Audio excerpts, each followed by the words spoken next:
Assalamualaikum warahmatullahi wabarakatuh. Waalaikumsalam warahmatullahi wabarakatuh. Alhamdulillahirabbil alamin wassalatu wassalamu ala asrofil anbiya'i wal mursalin sayyidina Muhammad wa ala alihi washabihi ajmain amma ba'du. Baik Bapak Ibu sekalian, puji syukur dia panjatkan atas kehadiran Allah Subhanahu wa taala yang mana kita masih diberikannya kesempatan untuk berkumpul di SMA Negeri 1 Rantabayu dalam keadaan sehat walafiat. Yang kami hormati Bapak Ibu guru SMA Negeri 1 Rantabayu, bahwasanya kita hari ini akan melakukan praktik baik ya.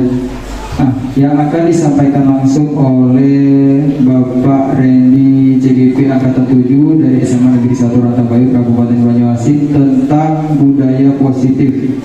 Maka dari itu kami persilakan untuk Bapak Randy SPD langsung menyampaikan materi yang akan disampaikan. Terima kasih kepada Pak Nanda. Baiklah Bapak Ibu, mohon perhatian sebentar. Assalamualaikum warahmatullahi wabarakatuh.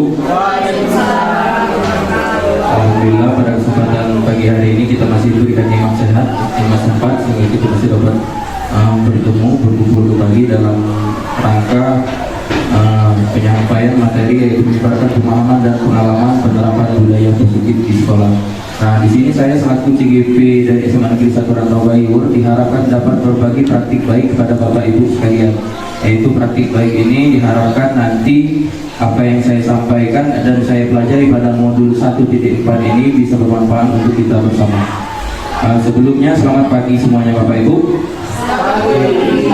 Kurang semangat. Selamat pagi. SMA Negeri 1 Rantabayu. Alhamdulillah dalam keadaan sehat dan semangat semua pada pagi hari ini. Baiklah Bapak Ibu, sebelum saya menyampaikan materi pada pagi hari ini, terutama kita harus mengenali dulu budaya positif. Budaya positif itu adalah hal baik yang akan kita angkat ya, dan salah satunya kita terapkan langsung di sekolah kita. Nah, pada materi modul 1.4 ini saya menyebarkan pemahaman dan pengalaman penerapan budaya positif. Sebelumnya saya terlebih dahulu menyapa selamat datang para Bapak Ibu guru hebat. Mari belajar bersama, berkolaborasi, saling mendukung demi mewujudkan disiplin positif di sekolah kita tercinta yaitu SMA Negeri 1 Rantabayu. Nah, pada budaya positif ini yang akan saya sampaikan nanti ada beberapa poin, yaitu yang pertama paradigma belajar, disiplin positif, kebutuhan dasar, motivasi perilaku manusia, posisi kontrol restitusi, keyakinan kelas dan segitiga restitusi. Nah, dari beberapa materi ini nanti akan saya sampaikan, yaitu tujuan akhirnya adalah bagaimana peserta didik kita mampu menjadi peserta didik yang memiliki profil pelajar Pancasila sesuai dengan tujuan dari kurikulum pendidikan kita yang sekarang. Nah, pada bagian poin yang pertama yaitu pembelajaran dengan paradigma baru dirancang berdasarkan prinsip pembelajaran yang terdiferensiasi sehingga setiap siswa belajar sesuai dengan tahapan perkembangan untuk mewujudkan profil pelajar Pancasila. Jadi hal yang pertama pada bagian materi yang akan saya sampaikan pertama yaitu mengenai pembelajaran dengan paradigma baru. Jadi Bapak Ibu, pembelajaran dengan paradigma baru pada kurikulum merdeka ini peserta didik diharapkan memiliki kemampuan dalam hal belajar, yaitu mereka ini bisa merdeka dalam belajar. Jadi pada saat kita menyampaikan materi kepada peserta didik, kita tidak menuntut banyak hal kepada mereka. Kita cukup mengembangkan kompetensi yang ada pada diri mereka sendiri. Itu salah satu yang ada pada bagian yang pertama. Terus yang kedua yaitu disiplin positif. Nah, ini dalam budaya kita makna kata disiplin adalah suatu yang dilakukan seorang pada orang lain untuk mendapatkan kepatuhan. Kita sering menghubungkan kata disiplin dengan ketidaknyamanan. Nah, pada saat penerapan di sekolah tentunya kita tahu apa itu yang disebut dengan peraturan dan apa itu yang disebut dengan disiplin. Nah, disiplin sudah diterangkan dalam hal itu tadi, itu adalah makna kata disiplin, suatu yang dilakukan seorang pada orang lain untuk mendapatkan kepatuhan.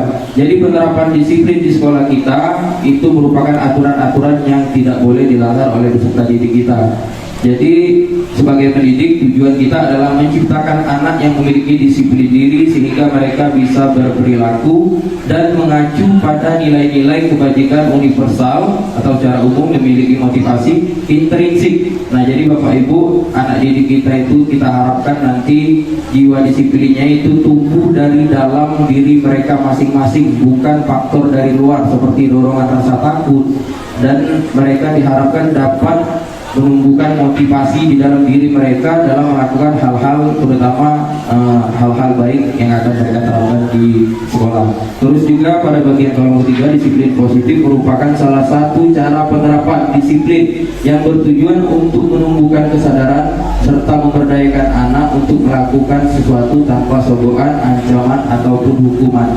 Nah, seperti ini Bapak Ibu, pada saat kita mendidik peserta didik kita, tentu saja banyak sekali dampak yang diharapkan atau hasil akhir yang diharapkan oleh kita sebagai guru atau pendidik kepada siswa, yaitu hukuman itu tentu saja memberdayakan anak untuk melakukan sesuatu tanpa sogokan, ancaman ataupun hukuman. Mereka diharapkan tumbuh motivasi intrinsik mereka dalam melakukan hal-hal baik seperti yang apa dijelaskan pada bagian kolom pertama tadi. Nah, terus kita harus paham dan sadar juga bahwa peserta didik kita juga itu memiliki kebutuhan dasar. Salah satunya kebutuhan dasar manusia, yaitu bertahan hidup, kasih sayang dan rasa diterima, penguasaan, kebebasan, kesenangan. Nah, pada saat mereka melakukan sebuah kesalahan di sekolah, tentunya mereka mau mengaplikasikan diri mereka secara langsung. Salah satunya yaitu dengan konsep bertahan hidup, kasih sayang dan rasa diterima, penguasaan, kebebasan, kesenangan.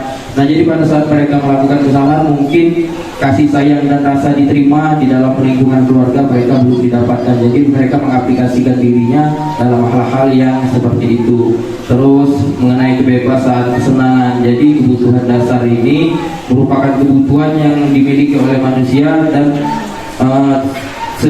tergantung juga pada penerapannya, itu kebutuhan ini baik atau tidaknya seperti itu.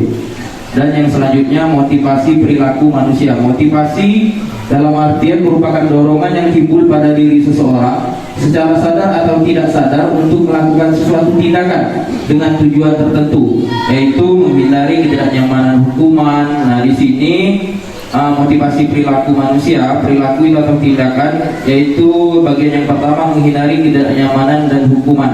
Nah, di sini dijelaskan murid itu melakukan disiplin diri karena ia takut dihukum, dan ini merupakan motivasi ekstrinsik.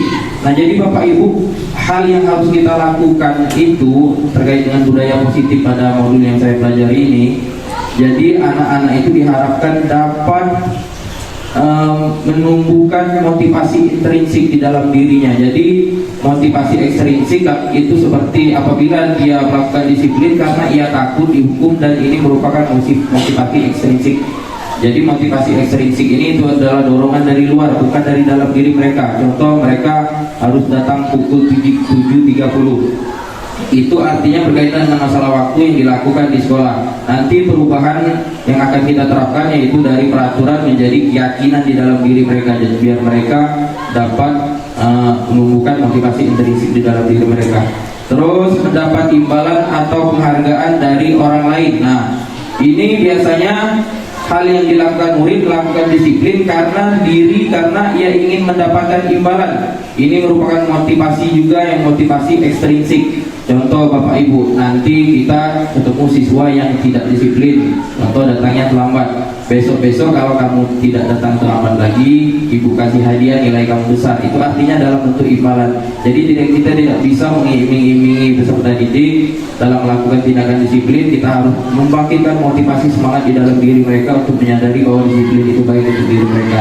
Dan yang selanjutnya yaitu menghargai nilai-nilai kebijakan diri sendiri. Nah, di sini murid melakukan disiplin diri karena sadar akan nilai kebajikan dirinya. Ini merupakan motivasi intrinsik. Nah, jadi yang paling bagus diterapkan itu motivasi perilaku manusia itu adalah menghargai nilai kebijakan diri sendiri.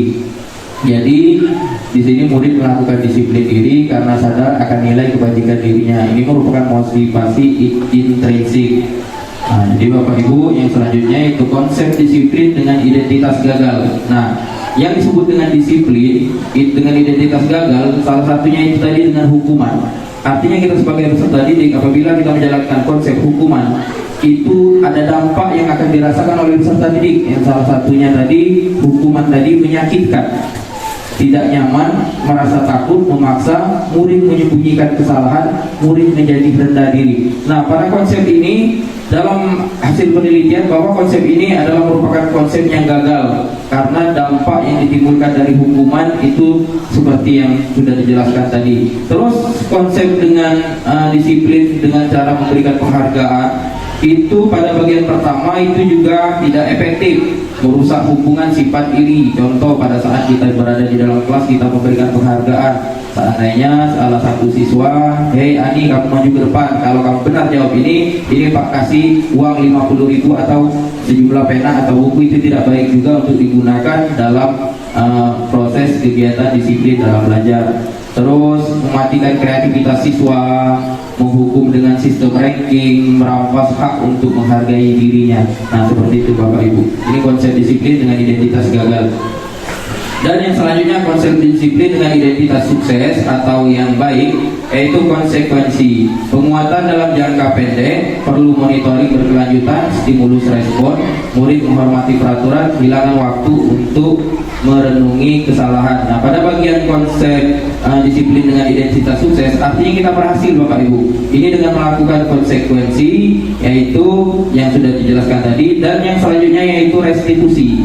Nah, restitusi ini yaitu cara kita melakukan interaksi dengan peserta didik dalam menyelesaikan masalah yang sedang dihadapinya. Di sini nanti pada tahapan restitusi akan dijelaskan lagi di dalam materi selanjutnya, yaitu pada bagian ini murid merasa bertanggung jawab untuk perilakunya, fokus pada pemecahan masalah jangka panjang, pembentukan karakter, atau murid menghormati dirinya dan orang lain, dari kontrol dirinya sendiri dan memegang kontrol. Murid bersemangat untuk memperbaiki kesalahan. Nah, pada bagian konsep disiplin ini disebut dengan identitas yang sukses. Konsep disiplin dengan pendekatan restitusi, sebuah cara menanamkan disiplin positif pada murid, yaitu terutama kita harus tahu dulu pengertian restitusi. Ini berdasarkan Gosen, bahwa kita sebagai peserta didik itu harus melakukan restitusi pada peserta didik. Kita tidak boleh mengejudge bahwa peserta didik kita itu melakukan kesalahan. Nah, restitusi ini apa Bapak Ibu? Inilah yang dibahas dalam modul ini. Restitusi itu adalah proses menciptakan kondisi bagi murid untuk memperbaiki kesalahan mereka, sehingga mereka bisa kembali pada kelompok mereka dengan karakter yang lebih kuat. Nah, disinilah tadi ditimbulkan disiplin yang positif, ya, menimbulkan motivasi di dalam diri mereka agar mereka melakukan hal-hal baik seperti itu tadi. Ciri-ciri restitusi itu bukan menebus kesalahan, tapi belajar dari kesalahan. Terus yang kedua, memperbaiki hubungan. Yang ketiga, tawaran bukan paksaan, menuntun untuk melihat ke dalam dirinya, mencari kebutuhan dasar yang mendasari tindakan, fokus pada karakter bukan tindakan, menguatkan dan fokus pada solusi. Nah, ini konsep disiplin dengan pendekatan restitusi. Terus perbedaan di sini bisa kita lihat contoh kasus, ya, siswa sering tidak mengerjakan PR. Ini bisa dilihat Bapak Ibu. Di sini ada hukuman, konsekuensi, dan restitusi. Mana jalan yang harus kita ambil apabila siswa tidak mengerjakan PR? Yang pertama yaitu dengan hukuman. Guru menghukum siswa tersebut hormat bendera selama 10 menit, dan itu berdampak pada peserta didik kita. Terus ada lagi lanjutannya, yaitu guru marah dan murid menjadi takut. Nah, ini merupakan dampak yang ditimbulkan dari hukuman tadi. Terus konsekuensinya, guru memberikan konsekuensi untuk mengerjakan PR-nya saat istirahat atau dikerjakan sebanyak 5 kali lipat. Itu juga dampak dari konsekuensi. Terus guru tegas dan siswa menghormati peraturan. Itu konsekuensi yang dilakukan pada saat penerapan budaya positif itu tadi. Terus hal mana yang paling bagus kita ambil, yaitu melakukan restitusi tadi Bapak Ibu. Saya ulang lagi Bapak Ibu, restitusi itu adalah proses menciptakan kondisi bagi murid untuk memperbaiki kesalahan mereka sehingga mereka bisa kembali pada kelompok mereka dengan karakter yang lebih kuat. Itulah restitusi. Nah, selanjutnya tadi restitusi ini apabila kita lakukan dengan siswa yang tidak mengerjakan PR ini tadi, guru menanyakan keyakinan kelas. Nah, disinilah nanti Bapak Ibu seluruh wali kelas dari SMA Negeri 1 Rantau Bayur diharapkan membuat keyakinan kelas. Keyakinan kelas itu adalah apa yang harus mereka laksanakan ya di dalam kelas, yaitu berisi poin-poin yang lebih abstrak. Contoh, disiplin waktu. Apabila dia tidak disiplin waktu, poin-poinnya itu terbagi menjadi berapa. Seandainya dia harus melaksanakan atau membersihkan ruang kantor, seperti itu apabila dia melakukan kesalahan dengan disiplin waktu itu tadi. Nah, ini 5 posisi kontrol restitusi, yaitu penghukum, pembuat rasa bersalah, teman, pemantau, dan manajer. Nah, dari kelima posisi kontrol ini ada video yang akan saya tampilkan kepada Bapak Ibu. Mohon disimak. Video ini merupakan cara bagaimana seorang pendidik menanggulangi masalah kepada peserta didik, dan dia mengambil posisi kontrol yang mana yang paling tepat digunakan untuk peserta didik. Dan nanti kita diskusikan secara bersama posisi kontrol yang mana yang paling tepat.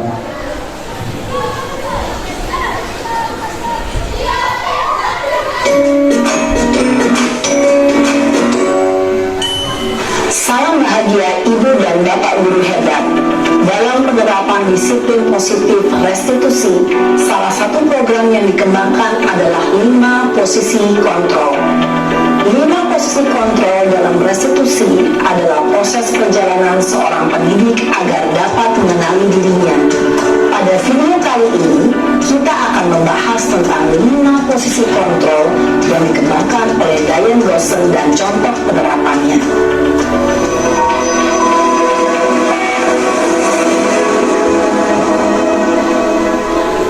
5 posisi kontrol itu adalah: 1.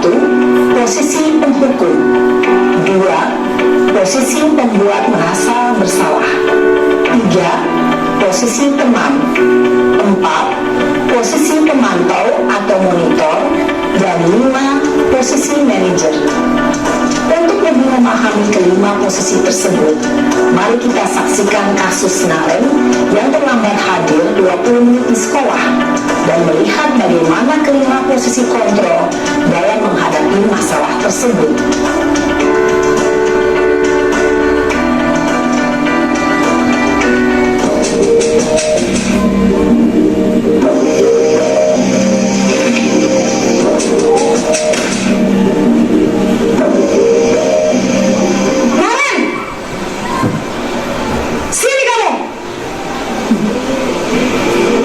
Selamat pagi, Bu. Selalu terlambat. Kamu deh, pasti terlambat. Maaf, Bu.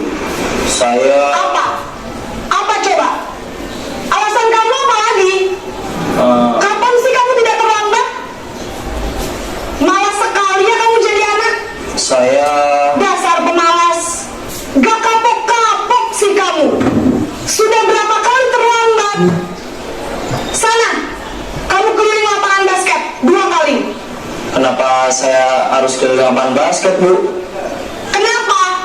Kamu melawan ibu? Berani-beraninya jawab. Sudah terlambat, masih berani jawab pula. Sekarang, keliling lapangan basket 5 kali sekalian, biar kapok. Cepat, pergi sana ke lapangan basket. Posisi penghukum biasanya berbicara dengan nada tinggi, menghardik, menunjuk-nunjuk, menyakiti, dan menyindir. Hukuman bisa berupa fisik maupun psikis. Ibu dan Bapak Guru hebat, dampak yang terjadi pada murid ketika guru berada pada posisi penghukum adalah murid cenderung akan memberontak, bahkan menyimpan dendam.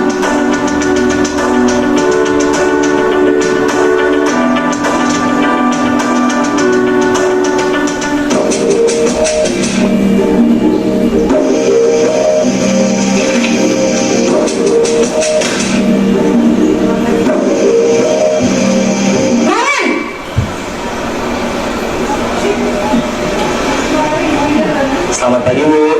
Naren, Bersalah tadi, Bu, ya. kamu kenapa terlambat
rasa bersalah berbicara dengan nada tenang, cenderung lembut, namun kata-kata yang diutarakan membuat murid merasa menjadi orang yang gagal, memandang buruk dirinya sendiri, merasa tidak berharga, dan tidak sanggup membahagiakan orang lain.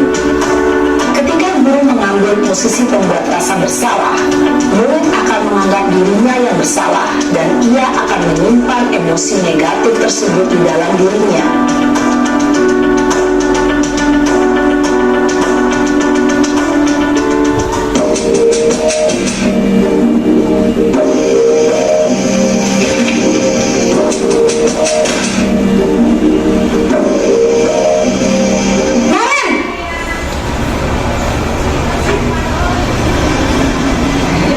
Selamat pagi, Bu. Wah, sudah jam berapa ini, Nak? Terlambat lagi ya, sayang. Iya, Bu. Di sini Habis kontrol ibu saya membangunkan saya, Bu. Kamu malah menyalahkan ibu kamu. Kamu bukannya anak yang larinya paling kencang. Kok terlambat sih? Iya, Bu. Saya memang terlambat bangun tadi. Jadi, biarpun saya lari kencang, tetap gak kekejar, Bu. Ya sudah sana. Nanti lain kali larinya lebih kencang lagi ya. Biar gak terlambat lagi. Bikin seneng ibu. Demi ibu. Bisa kan? Bisa, Bu. Ya sudah sana masuk kelas. Ibu beresin urusan absen kamu. Kamu ini ada-ada saja. Dalam posisi teman, guru berbicara dengan nada suara ramah, akrab, cenderung bersenda gurau untuk menjaga suasana tetap santai. Murid akan merasa senang, aman, dan akrab dengan guru.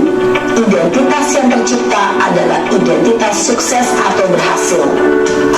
Namun, perlu diingat, karena ini masih dorongan eksternal, maka ada faktor ketergantungan dari murid kepada orang tertentu. Di sini, guru absennya, sehingga di lain waktu, murid bisa berperilaku baik, namun hanya kepada orang-orang tertentu saja. Oke, baik Bapak Ibu. Dari kelima posisi kontrol, baru 3 posisi kontrol yang sudah ditampilkan tadi, yaitu yang pertama posisi kontrol penghukum, dan yang kedua itu adalah pembuat rasa bersalah, dan yang ketiga itu adalah posisi teman. Nah, jadi dari ketiga posisi kontrol, sebelum kita lanjut ke posisi kontrol yang 2 lagi, itu kira-kira ada di dalam diri kita itu posisi kontrol yang mana, Bapak Ibu? Semuanya. Berarti kalau semuanya belum ditampilkan, Pak Nanda. Dari kelima posisi kontrol itu tadi, yang paling bagus yang sudah saya jelaskan tadi, posisi kontrol yang mana, Bapak Ibu? 3. Posisi kontrol yang harus dimiliki guru itu posisi kontrol yang mana? Sebelum saya menjelaskan materi dan menampilkan video. Yang seperti teman tadi. Nomor 3 dari mana? Nomor 3 itu menjadi teman ya, nyanyi ya. Ya. Dari kelima posisi kontrol ini, Bapak Ibu, ya, tentu saja ada di dalam diri kita. Saya juga, Bapak Ibu, sebelum mengikuti guru penggerak, saya merasa tidak tahu berada pada posisi yang mana. Terkadang saya bisa menjadi teman, terkadang saya bisa menjadi penghukum, terkadang juga saya bisa menjadi membuat mereka merasa bersalah. Jadi setelah saya menonton video ini, Bapak Ibu, ternyata segala hal yang kita lakukan kepada peserta didik itu dampaknya pasti memiliki dampak kepada mereka atau peserta didik kita, ya. Nah, jadi kita lanjutkan video ini, Bapak Ibu. Mungkinan dari video ini nanti pada video bagian akhir kita mendapatkan pembelajaran berharga dari apa yang kita lihat. Nah, ini posisi pemantau atau monitor.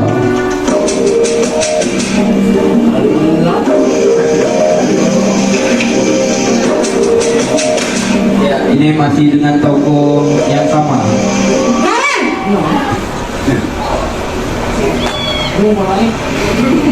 Selamat pagi, Bu. Naren, Ini setelah apa peraturan sekolah kita tentang jam berapa kita harus masuk sekolah, Nak? Kita harus di sekolah jam 7, Bu. Iya betul, sekarang sudah jam 7.20. Naren sudah tahu konsekuensinya jika terlambat hadir. Paham, Bu. Saya harus tinggal kelas pas jam istirahat selama 20 menit. Iya benar, konsekuensinya demikian. Jadi nanti jam 9.30 pas istirahat, kamu harus tinggal di kelas, kerjakan tugas tambahan untuk ketertinggalan kamu, ya.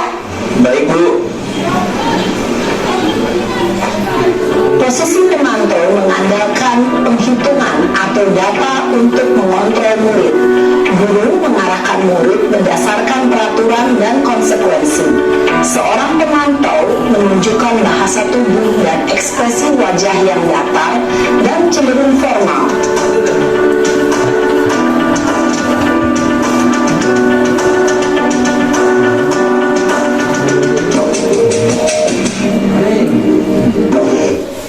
Nah ini Bapak Ibu, ini posisi yang terakhir Bapak Ibu, posisi manajer.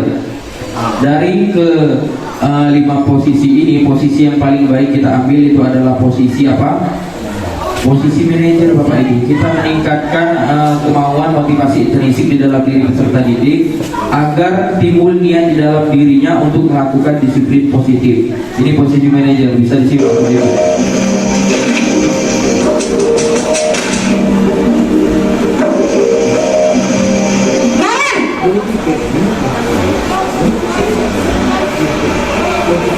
Selamat pagi Bu. Selamat pagi Naren. Maaf Bu, saya terlambat. Iya, sekolah masuknya jam 7, sekarang sudah jam 7.20. Jadi sekarang bagaimana ini Naren? Maaf Bu, saya lupa setel alarm saya semalam. Baiklah, menurut kamu, keyakinan sekolah yang mana yang perlu kamu tingkatkan? Menghargai diri sendiri dan orang lain mungkin ya Bu. Setuju. Jadi, apakah Naren meyakini prinsip saling menghormati tersebut? Iya Bu, saya meyakininya. Apakah Naren bersedia memperbaiki masalah keterlambatan ini? Bersedia Bu. Bagaimana kamu akan perbaiki masalah keterlambatan ini? Saya akan coba untuk tidak lupa menyetel alarm saya Bu. Baik, kalau Naren lupa menyetel alarm di rumah, ada orang yang kira-kira bisa bantu mengingatkan tidak? Ada Bu, kakak saya, Kak Ema. Ada lagi selain Kak Ema? Selain Kak Ema, ada ibu saya. Baik, jadi yang mengingatkan Naren adalah Kak Ema dan ibu kamu ya? Kira-kira akan mulai setel alarm kapan nih Naren? Setelah pulang sekolah, akan segera saya lakukan. Baik, jadi Naren akan setel alarm untuk bangun besok pagi dan akan diingatkan oleh kakak dan ibunda Naren ya. Ada lagi yang mungkin perlu dilakukan Naren agar tidak terlambat bangun lagi? Tidak ada Bu. Baik Naren, terima kasih untuk kerjasama kamu. Sekarang kamu perlu kembali ke kelas untuk belajar. Baik Bu, terima kasih. Posisi manajer adalah posisi kontrol yang disarankan untuk membimbing murid memiliki sikap disiplin yang positif, yaitu murid yang mandiri, bertanggung jawab, dan dapat memecahkan masalah. Tujuan dari posisi ini adalah agar murid dapat berefleksi atas tindakannya. Guru akan dengan tulus memberikan pertanyaan-pertanyaan bermakna, sehingga membuat murid dapat belajar dari kesalahannya dan mencari sebuah solusi untuk menyelesaikannya. Ibu dan Bapak guru hebat, setelah mengamati adegan kelima posisi kontrol tadi, kira-kira posisi mana yang paling ideal? Posisi mana yang dapat menunjang motivasi intrinsik murid? Ya, tentu posisi manajer. Posisi ini memang posisi ideal yang ingin dituju setiap pendidik. Pada posisi inilah, guru dapat menerapkan disiplin positif yang berpihak pada murid, yang memerdekakan murid. Perjalanan seorang pendidik tentunya tidak mudah untuk sampai pada posisi seorang manajer. Namun, tujuan kita pasti, yaitu menciptakan murid-murid yang mandiri, merdeka, dan bertanggung jawab. Semoga penggambaran 5 posisi kontrol yang telah diperlihatkan ini dapat menjadi ajang refleksi bagi kita semua, agar dapat terus mengasah dan menerapkan disiplin positif yang memerdekakan murid. Mari terus berlatih dan bersemangat. Selamat menerapkan. Salam dan bahagia, Ibu dan Bapak guru hebat.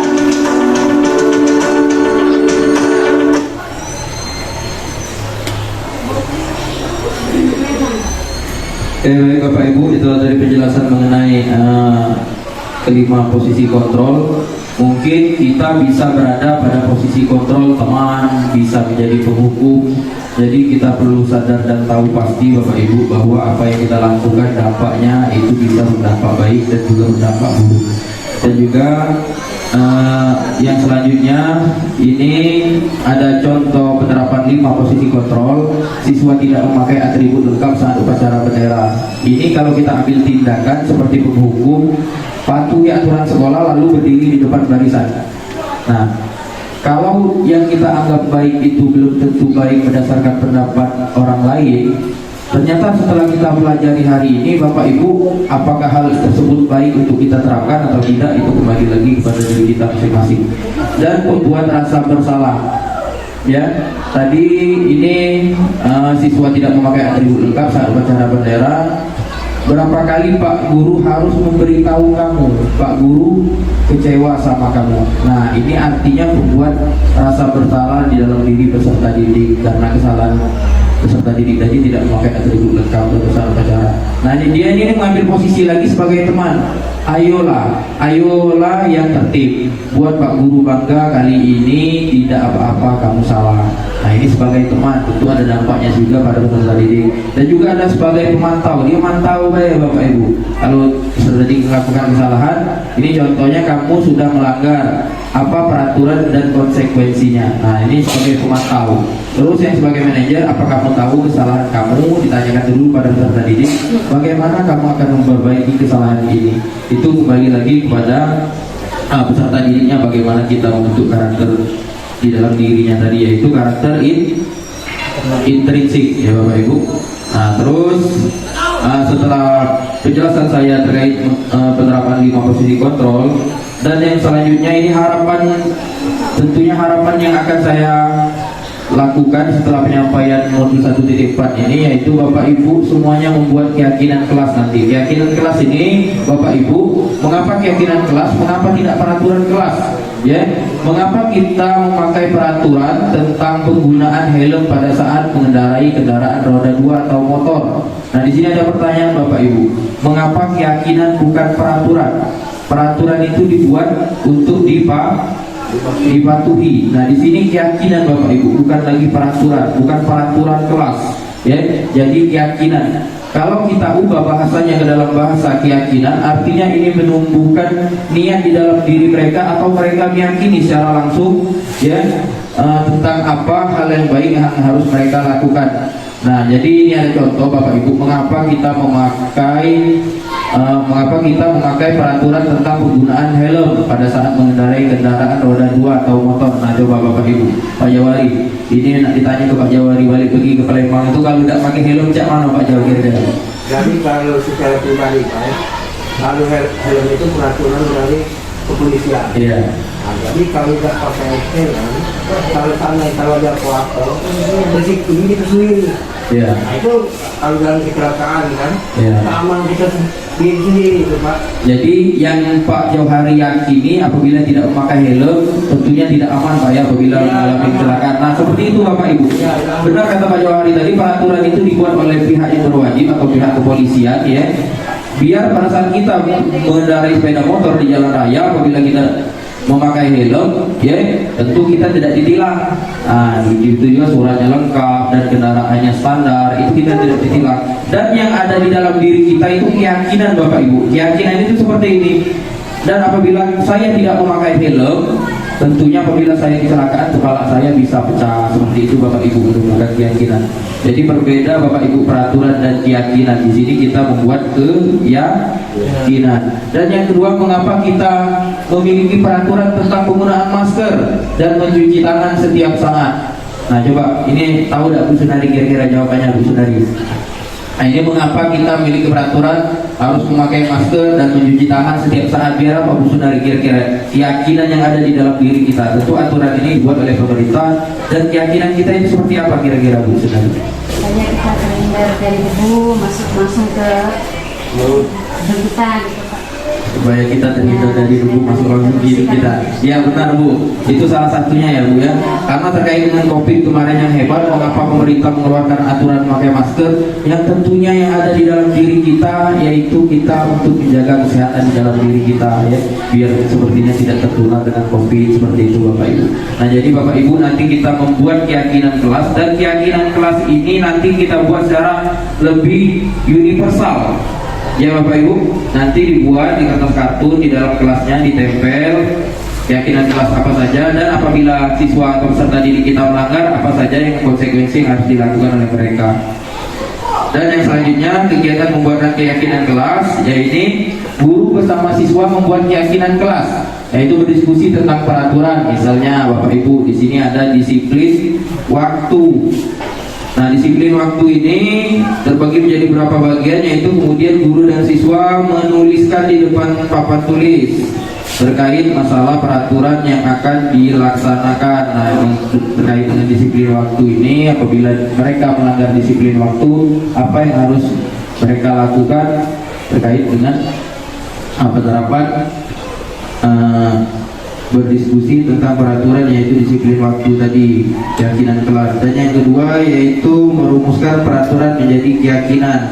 Nah jadi peraturan yang kita buat itu harus kita lebih kerucutkan lagi menjadi keyakinan kelas.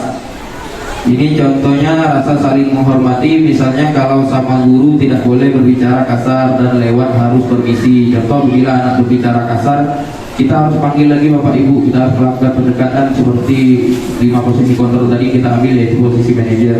Dan yang terakhir dari keyakinan kelas ini, kita menempelkan keyakinan kelas dengan membantu anak tersebut memperbaiki kesalahannya. Kita menempelkan keyakinan kelas itu di depan kelas ya, jadi biar mereka ingat terus keyakinan kelas apa saja yang harus mereka laksanakan. Nah ini contoh Bapak Ibu. Saya sudah membuat keyakinan kelas di kelas yang sudah saya ampu, yaitu keyakinan kelas yang pertama yaitu disiplin waktu. Setelah disiplin waktu, belajar dengan antusias, semangat dan percaya diri. Ini Bapak Ibu contoh poin-poin yang akan dibuat oleh wali kelas nanti Bapak Ibu. Dan yang ketiga, saling menjaga kebersihan dan keindahan. Yang keempat, saling menghormati, siap membantu dan bekerja sama, menghargai guru atau teman yang sedang berbicara. Biasanya Bapak Ibu kalau ada siswa atau peserta didik yang kalau seandainya kita lagi menjelaskan materi, mereka itu langsung nyeletuk baik ngomong. Nah artinya mereka sudah melanggar keyakinan kelas. Ya, keyakinan kelas yang mana yang mereka langgar itu tadi, seperti menghargai guru atau teman yang sedang berbicara. Nah itu terus yang ketujuh, selalu menerapkan senyum, salam, sapa, sopan dan santun. Dan yang terakhir, gemar membaca dan menulis sebagai budaya literasi. Mengenai keyakinan kelas ini boleh Bapak Ibu tambah sebanyak-banyak mungkin. Dan yang selanjutnya yaitu bagaimana pembentukan keyakinan kelas itu harus lebih abstrak Bapak Ibu, harus lebih abstrak dari peraturan. Contoh saatnya tadi disiplin waktu, dia harus lebih kompleks lah itu bahasanya. Terus berupa pernyataan yang universal, umum digunakan, dibuat dalam bentuk positif, sedikit sejajar, mudah diingat, sesuai dengan kondisi kelas dan sekolah agar mudah diterapkan. Semua warga kelas atau sekolah dilibatkan saat membuat. Jadi di sini semuanya terlibat dalam membuat keyakinan kelas tersebut. Nah, terus ada lagi Bapak Ibu, ini materi yang terakhir ya Bapak Ibu mengenai segitiga restitusi. Nah, di dalam segitiga restitusi ini juga dipelajari di dalam modul yaitu 1.4 pada CGP bagian angkatan 7 kami ini, yaitu segitiga restitusi ini ada 3 bagian Bapak Ibu. Yang pertama itu menstabilkan identitas. Kita semua akan melakukan hal terbaik yang bisa kita lakukan.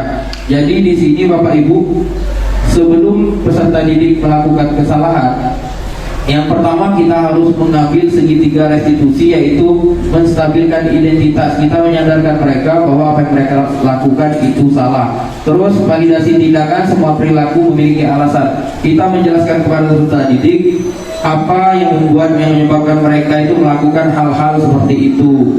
Jadi ini restitusi yang kita ambil. Yang ketiga yaitu menanyakan keyakinan. Terus keyakinan kita tanya mengapa mereka melakukan kesalahan. Terus kita semua memiliki motivasi internal, keyakinan yang mereka lakukan itu bagian yang mana seperti itu. Dan yang selanjutnya, dalam penerapan program disiplin positif, hendaknya guru memiliki standar kepribadian profesional dan sosial yang baik, di mana guru mampu berefleksi pada posisi kontrol saat ini. Bagaimana perjalanan dirinya sebagai seorang among, posisi manajer yang menuntut murid menjadi insan yang mandiri, merdeka, dan bertanggung jawab. Nah, semoga pembelajaran kita hari ini bermanfaat sehingga dapat mewujudkan pelajar berprofil pelajar Pancasila. Salam Merdeka Belajar. Mungkin Bapak Ibu ada yang mau sharing atau bertukar pikiran pada kesempatan ini. Saya persilakan. Ya, silakan Pak Jawari.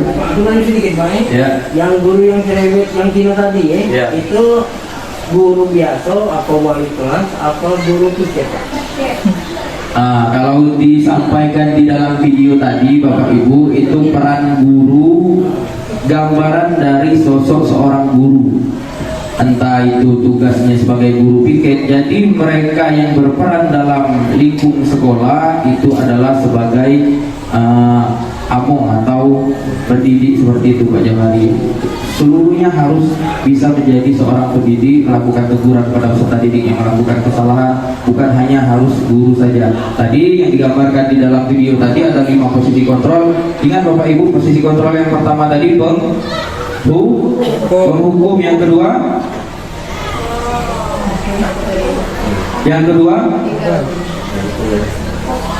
lupa Bapak Ibu ini. Yang kedua membuat rasa bersalah, dan yang ketiga teman, yang keempat pemantau, dan yang kelima manajer. Posisi yang paling bagus diambil itu adalah posisi manajer. Jadi Bapak Ibu, kita menumbuhkan keyakinan di dalam diri mereka itu sangat sulit sekali Bapak Ibu. Itu adalah peran yang sangat sulit sekali kita lakukan. Kita mendidik anak kita saja dari 5 posisi ini, kalau kita terapkan semua, ada dampak baik dan juga ada dampak buruknya Bapak Ibu. Nah, jadi dari 5 posisi kontrol ini tadi sudah dicontohkan dari video tersebut. Mudah-mudahan dari video tadi kita dapat mengambil pembelajarannya. Mungkin ada lagi Bapak Ibu yang ingin ditanyakan terkait masalah peraturan dan keyakinan. Tentunya peraturan itu dibuat untuk dipatuhi, dan keyakinan itu menimbulkan niat intrinsik, bagian motivasi intrinsik di dalam diri peserta didik kita.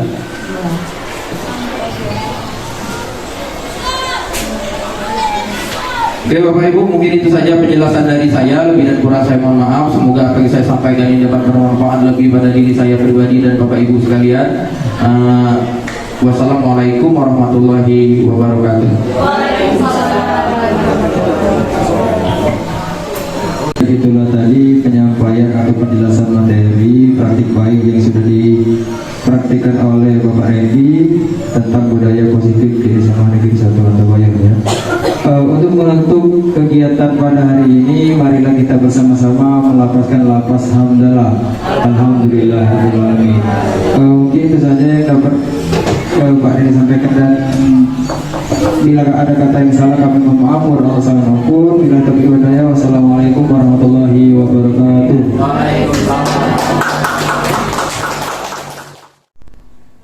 Assalamualaikum warahmatullahi wabarakatuh. Perkenalkan, saya Rukanto SPD MPD, Kepala SMA Negeri 1 Rantabayur, yang merupakan salah satu sekolah penggerak angkatan pertama tahun 2021 bersama 382 SMA se-Indonesia. Berkaitan dengan praktik baik ya, berbagi praktik baik. Sebenarnya sekolah penggerak juga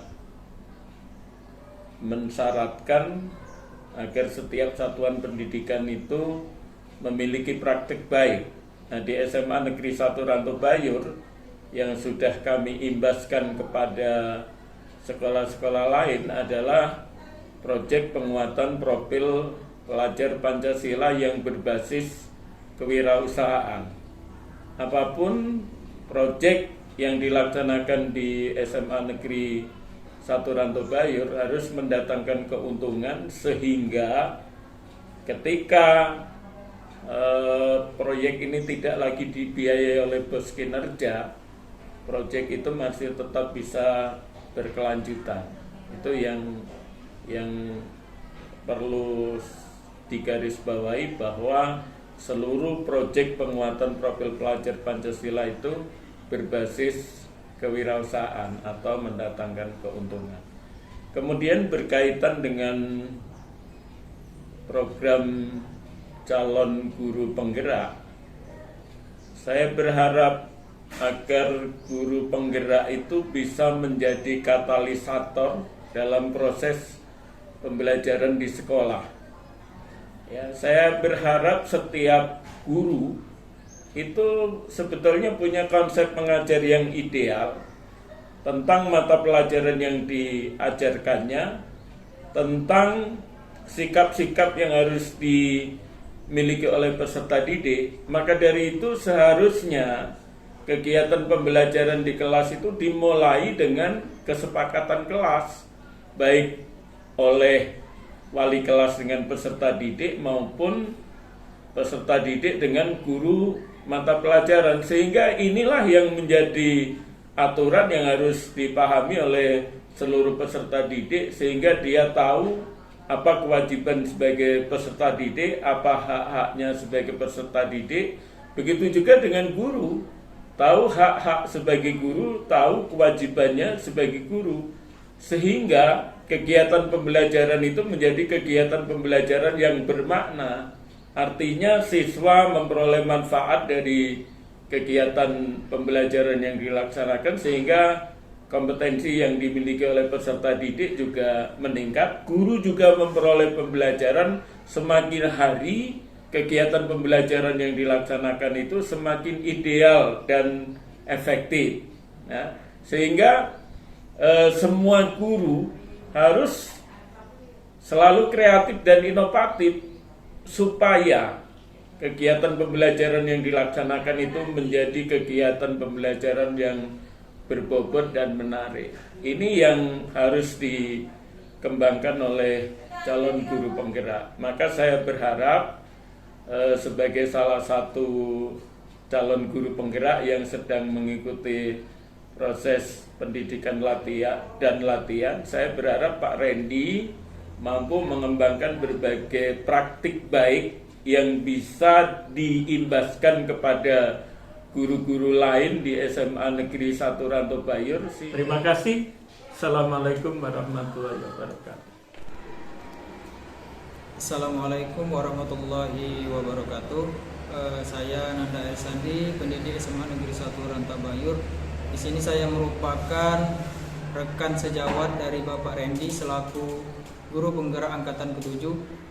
Saya akan memberikan testimoni apa yang sudah dilakukan oleh Pak Randy, berbagi praktik baik di sekolah tentang budaya positif, di mana di sini saya banyak sekali mendapat pembelajaran baru yang dapat saya terapkan. Contohnya adalah keyakinan kelas, yaitu contohnya adalah kesepakatan kelas. Jadi di mana saya melakukan pembelajaran, sebelum melakukan pembelajaran itu saya membuat kesepakatan kelas dengan peserta didik, ya seperti itu, membuat kesepakatan kelas apa-apa yang kami sepakati, sehingga ketika pembelajaran kami dapat melakukan pembelajaran dengan nyaman, sehingga pembelajaran tersebut dapat menjadi pembelajaran yang kreatif dan juga menjadi pembelajaran yang interaktif di kelas. Selain itu juga dari praktik baik yang Bapak Randy sudah lakukan, ada hal-hal yang dapat saya terapkan juga. Contohnya adalah bagaimana ketika menanggapi siswa itu ada terbagi menjadi 5. Jadi pada penjelasan praktik baik yang dilakukan Pak Randy ada 5 posisi kontrol yang bisa dilakukan ketika menghadapi siswa. Sebenarnya pada 5 posisi kontrol ini sebenarnya sudah terkadang tanpa disadari sudah dilakukan pada setiap pertemuan di kelas ataupun pembelajaran. Namun di sini sebelumnya saya belum memahami terbagi menjadi 5 itu apa saja. Nah, jadi pada posisi kontrol ini kadang-kadang saya menjadi teman untuk siswa, kadang-kadang juga bisa juga menjadi hukuman bagi mereka dan juga dan lain sebagainya. Nah, Dari penjelasan Bapak Randy yang sudah lakukan, jadi ternyata saya tahu menjadi guru di era zaman sekarang itu adalah hal yang paling baik dilakukan adalah ketika menghadapi siswa adalah kita sebagai manajer, ya. Jadi manajer pada posisi kontrol dalam menghadapi siswa.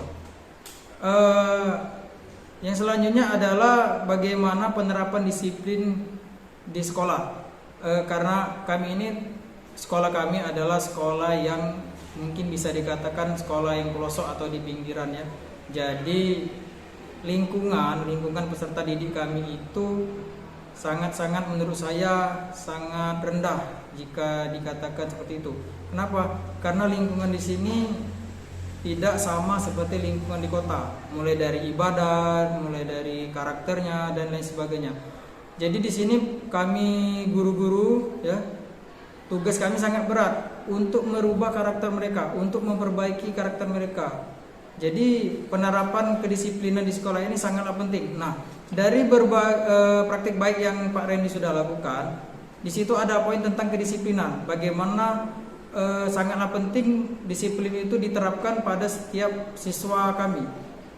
Mulai dari datang sebelum masuk jam 7.30 dan juga ketika bel pergantian jam tidak keluar masuk kelas dan lain sebagainya.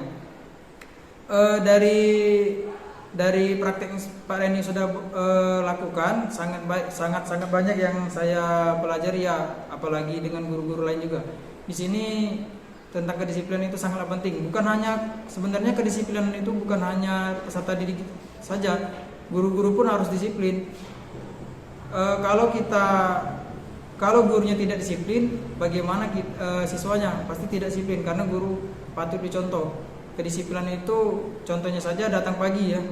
Saya pun ketika ke sekolah sebelum jam 7 itu saya sudah ada di sekolah.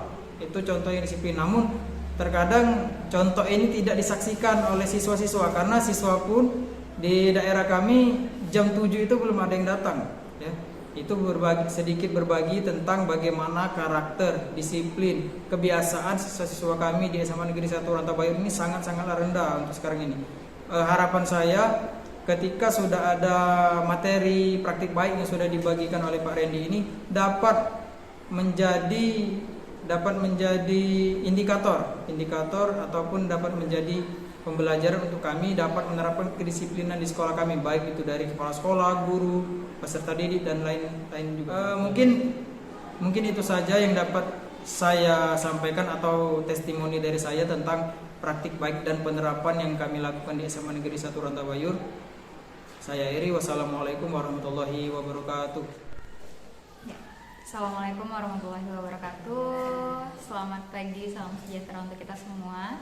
Perkenalkan, nama saya Anjani Claudia Pratiwi. Saya merupakan guru bimbingan dan konseling di SMA Negeri 1 Rantabayur.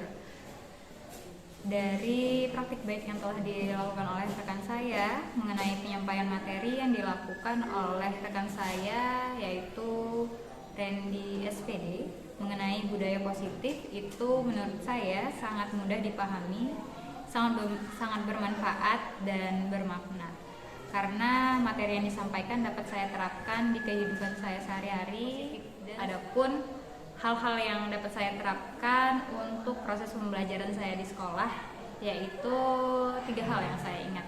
Yang pertama itu ada tentang disiplin positif, dan yang kedua itu ada tentang segitiga restitusi, dan yang ketiga itu ada tentang 5 posisi kontrol yang dapat saya terapkan ketika saya menghadapi peserta didik. Untuk pembahasan yang pertama yaitu tentang disiplin positif. Disiplin positif itu menurut saya ketika disampaikan oleh Pak Randy. Oke, adapun budaya positif yang telah saya pelajari dari rekan saya, yaitu yang pertama ada keyakinan kelas, dan yang kedua itu ada yang namanya segitiga restitusi, dan yang ketiga ada 5 posisi kontrol yang dapat saya terapkan di proses pembelajaran. Ternyata ada banyak hal yang baru saya ketahui dan itu sangat bermanfaat untuk proses belajar di sekolah. Seperti yang pertama membuat keyakinan kelas, di mana keyakinan kelas itu harus dibuat dengan dasar kesepakatan bersama, bukan hanya dari pendidik saja, tapi atas kesepakatan bersama peserta didik. Seperti keyakinan kelas ketika keyakinan kelas, ternyata ketika kita membuat keyakinan kelas itu harus berlandaskan dengan kesepakatan bersama, karena apabila dibuat berdasarkan kesepakatan bersama peserta didik itu dapat sama-sama memahami dan komitmen atas kesepakatan yang telah dibuat. Lalu ada yang namanya segitiga restitusi. Segitiga restitusi ini sangat bermanfaat ketika saya menghadapi peserta didik yang bermasalah. Ternyata ketika menggunakan segitiga restitusi ini ada hal-hal dan dampak positif yang terbangun oleh peserta didik. Dan yang ketiga itu ada 5 posisi kontrol. Ternyata sebagai seorang pendidik kita terkadang memposisikan diri kita sebagai posisi yang berbeda-beda. Terkadang kita sebagai sahabat, namun ada hal yang paling penting ketika kita menghadapi peserta didik, yaitu memposisikan diri sebagai posisi manajer. Ketika kita memposisikan diri kita sebagai seorang pendidik di posisi kontrol manajer, itu kita dapat menjadi pendidik yang bijaksana terhadap peserta didik. Oke, demikian testimoni yang dapat saya sampaikan sebagai seorang guru BK. Dan saya akhiri, wassalamualaikum warahmatullahi wabarakatuh. Assalamualaikum warahmatullahi wabarakatuh. Perkenalkan, saya Nilan Nurani, peserta didik kelas 12 IPS SMA Negeri 1 Rantabayur. Di sini saya akan melakukan penilaian terhadap Pak Reni SPD dalam proses pembelajarannya, di mana kami dapat menemukan hal baru seperti membuat video, menguploadnya ke YouTube, dan menyalin link dikirimkan kepada teman-teman. Pembelajaran ini merupakan hal baru yang dapat kami temukan. Kegiatan pembelajaran ini sangat menarik bagi kami. Sebelum-sebelumnya kami tidak pernah menemukan hal ini. Kegiatan pembelajaran ini sangat menyenangkan juga bagi kami. Terutama kami dapat mengekspresikan pemahaman kami lebih luas lagi dengan media internet. Adapun hal baik yang dilakukan oleh Pak Randy yaitu membuat keyakinan kelas bersama, di mana keyakinan kelas ini dibuat untuk menanggulangi kesalahan-kesalahan yang sering terjadi oleh peserta didik, terutama di dalam kelas. Adapun posisi kontrol restitusi pada saat siswa melakukan pelanggaran keyakinan kelas bersama, Pak Randy mengambil posisi manajer, di mana posisi ini sangat baik untuk digunakan untuk memecahkan masalah oleh peserta didik. Demikian yang dapat saya sampaikan di video kali ini. Semangat terus untuk Pak Randy dalam melakukan pendidikan guru penggerak. SMA Negeri 1 Rantabayur, maju-maju hebat. Wassalamualaikum warahmatullahi wabarakatuh.